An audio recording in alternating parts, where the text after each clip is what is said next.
Tawagin niyo na lamang ako sa pangalang Rinan, 34 years old, taga rito sa Pasig City. May karamdaman ako, Kuya Poy, na kung tawagin ay yung Tourette Syndrome. Isa itong neurological movement and vocal disorder na hindi na kayang pagalingin pa. Pero sa kabila ng kalagayan kong ito ay may isang taong nagparamdam at nagpatotoo sa akin na posible palang maranasan ko rin ang totoo at tapat na pagmamahal. Ang babaeng tinutukoy ko ay itago na lamang natin sa pangalang Mean. Masaya ang takbo ng aming relasyon ni Mean. Yung tipong sobrang sarap magmahal at masuklian ang ipinapakita mong pag-ibig sa tulad niya. Pakiramdam ko tuloy, Kuya Poy, ay wala akong iniindang sakit every time nakasama ko si Mean. Pero ang akala kong walang katapusang ligaya at saya sa piling niya ay unti-unti ring nahubaran. Dumating kasi, Kuya Poy, ang pagkakataong nawawalan na siya sa akin ng oras. Alam ko rin, Kuya Poy, na ayaw ng girlfriend ko ang pagiging sobrang malambing at clingy ko sa kanya. Pero maski ako kasi ay hindi ko makontrol yung ganitong klase ng laging pagkasabik kay Mean. Basta alam ko lang na totoo at genuine ang ipinaparamdam ko sa kanya.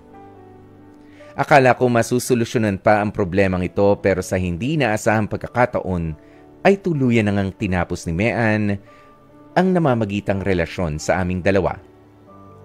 Pakiramdam ko nagsawa sa akin ang girlfriend ko. Hindi na naayos pa ang dating masayang samahan namin ni Mean at tuluyan na rin niya talaga akong hiniwalayan.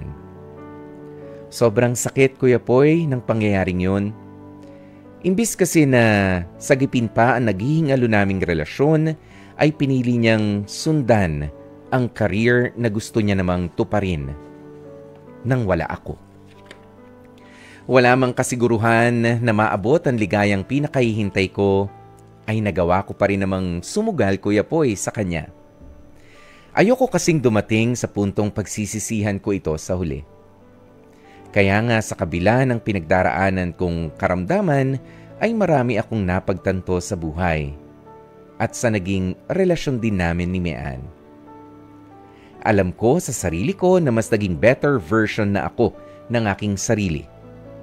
Alam ko na posible ito sa tulong at gabay na rin ng Panginoon kaya nga labis ang pasasalamat ko sa Kanya.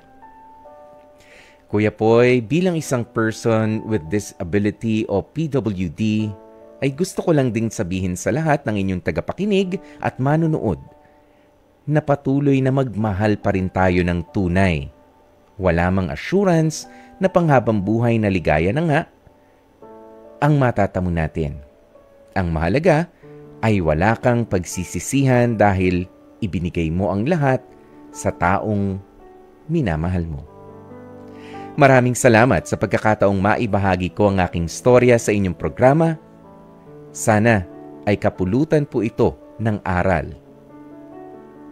Lubos na nagpapasalamat, Rinan. Especially for you. Yan na nga po, no? Ang kwentong ibinahagi sa atin ni Rinan ng Pasig City. Ayan, nabagaman meron po siyang kapansanan ay hindi yun naging hadlang para siya naman ay sumubok na umibig. 'Di ba? Isang napakalakas na mensahe para sa ating mga tagapakinig na merong kapansanan at sila mismo ay para bang nawawalan ng gana na makahanap din ng partner. Pero alam nyo, natutuwa ako every time na nakakita ako ng magpartner dahil hindi sukatan naman na kumpleto ang bahagi ng iyong katawan para ikaw ay maging eligible o pwede ka na mahalin at magbigay ng pagmamahalang importante ay buong buo ang puso mo. Totoo ito sa taong mamahalin mo at kaya nitong punan ang mga pagkukulang ng tao na pipiliin niya panghabang buhay at sa iyo rin mismo. Ngayon, matuto, maging masaya, at ikaw mismo minamahal mo ang sarili mo kahit pa nga meron kang sinasabi na physical disability. Ayan, kaya tuloy lamang. Maraming salamat, Rinan, sa iyong napakagandang kwentong ibinahagi sa amin.